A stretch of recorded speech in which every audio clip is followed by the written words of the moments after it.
I have noticed that in a few different places the Abutilon are still going despite having a week or two of frosty weather. And a lot of the subtropicals have died back completely, had all their leaves burnt off, but the Abutilon are still going.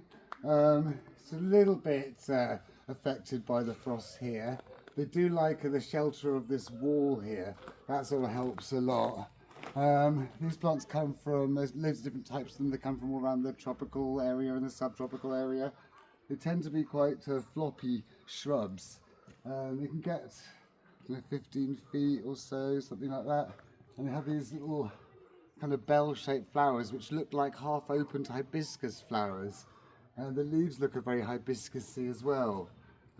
Often it's grown like a climber, but it's like so many plants that are grown as climbers, it's not actually a climbing plant, it's more like a growing through floppy plant. So you can sort of trail it up to a trellis and then just every so often cut all the hanging off bits off, and you can sort of grow it just like a climber up a house like this one, and they are very effective.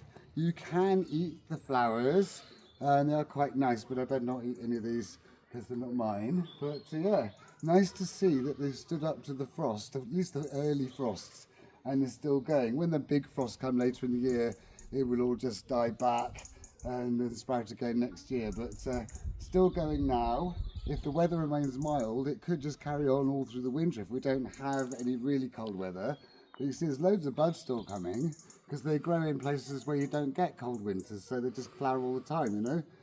When the frosts do come, when the big frosts come, it will knock them back, all the leaves will drop off, and then they should be all right next year as long as it's not too cold.